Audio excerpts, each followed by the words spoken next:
We didn't make a decision. It's one of those things that happened organically. We had some land opposite our house. My mother was helping to graft trees in Devon, apple trees. She sent us 10. We planted them in the field. And then Mark, my husband, the big bear, got slightly obsessed. Mark had received a brewing kit and decided to make his own beer. He then came to the conclusion that cider would be much easier and started to make some cider with some apples. Then he decided to plant some more trees and use those apples to make his own cider, which he tested at my wedding, which was dramatic. I tend to decide I'm going to do something and just get on with it. I'll teach myself, I'll research it, and I get very enthusiastic. So I don't tend to look back or regret things. If I make a mistake, it's my own fault, and you just got to move forward. Once Mark got quite good at making cider, which was from a lot of reading, a lot of research, a lot of practice, frankly, a lot of awful cider nights with crying and fighting being the results from sort of too high alcohol, he actually made a drink that people loved. People wanted to buy it. They kept asking us, where can we buy it? We couldn't make enough. So that's when we decided this could be a business.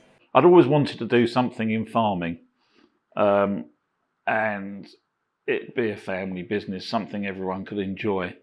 There's probably not enough money for everyone to make money out of it in the family. That's why they go off and do other jobs. But everyone gets some fun out of it. The trees were planted in about 2011. Then obviously he needed a premises, which was when he convinced my brother to build the barn, which also has his garage in the back of it. So slight personal advantage. It's been about a 10-year dream for me because I've got my own channel on YouTube where I've been doing reviews, traveling across the country, trying all different things. And I thought this is something that I really want to get into. And then last year I saw that the Big Bear cider mill were advertising for a position, and I thought, well, might as well just go for it.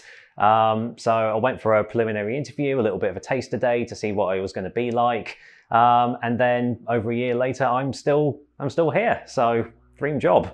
We use a belt press, so it's a constant procedure. So we load the mill at one end, the apples are pulped, they go into the press, or they're fed into the press from the mill. Then the juice comes out of the press and the dry pulp comes out the front, which we then give to a pig farmer not far from here. The juice goes into tanks, left to settle for 24 hours. Then we add the yeast and ferment it very quickly, over sort of 10 days normally. Then it will sit for a month, then we'll rack it off. So we separate it from the sediment that's left over from the fermentation process. We'll let that to settle for a couple of months and rack it again. Then we'll store it in the main storage tanks until we're ready to use it. If it's going to cans or kegs, then we have to put it into a special tank called a bright tank, which chills it, ready to be carbonated, and then we can it or keg it, whichever it's going to go out. If it's going to the shops, then it'll go in cans. If it's going to pubs, it'll go in kegs. Then we pasteurise it. Some people are against pasteurising, but we have no choice, otherwise it won't store for long enough. The shelf life's not long enough, and we can't afford to do that. As we've progressed as a business, there have been some massive challenges.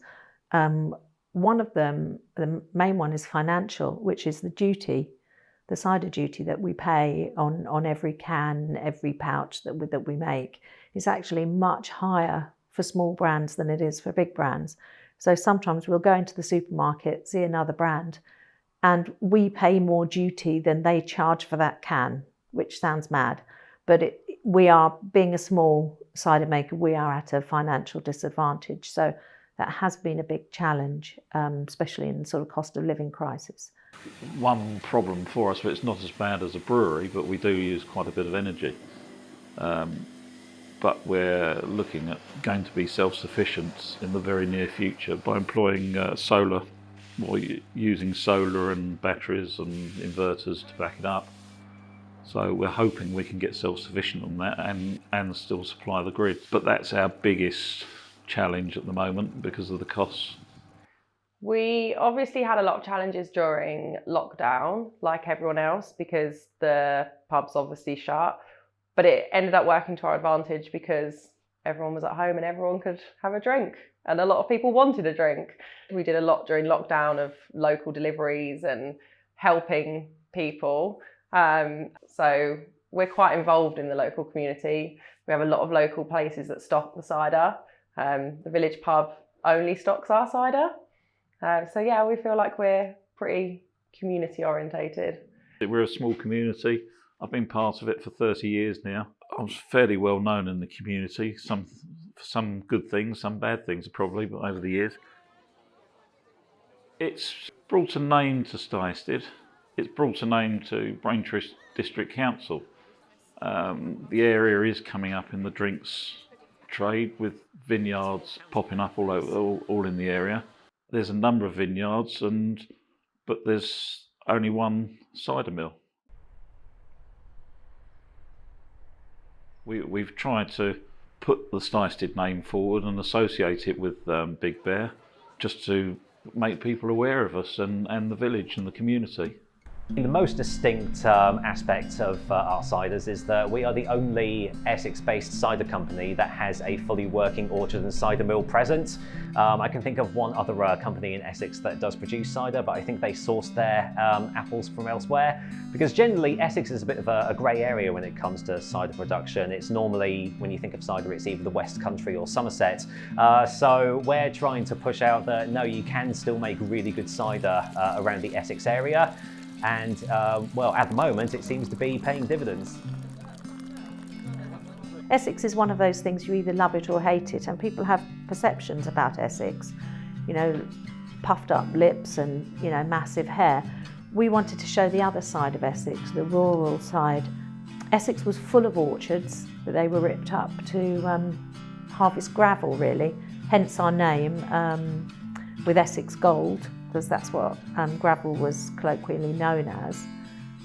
So we want to focus on Essex and let people see what a diverse, interesting county it is. We often like to challenge people when we're doing markets and tastings. We get a lot of people say, oh no, I like Somerset cider, so we'll challenge them to taste us.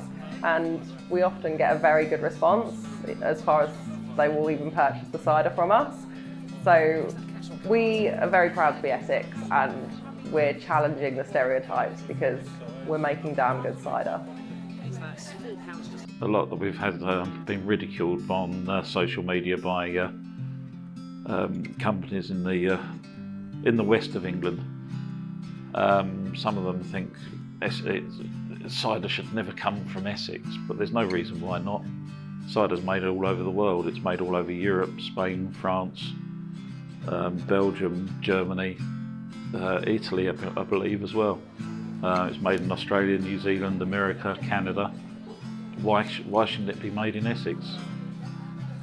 There is a very personal core at the heart of Big Bear. It's the property which we grew up in as children, and then we would play in what is now the orchard. That was our field. That's where it all started, and it did start with just us family members, so we hope it'll carry on that way as we expand.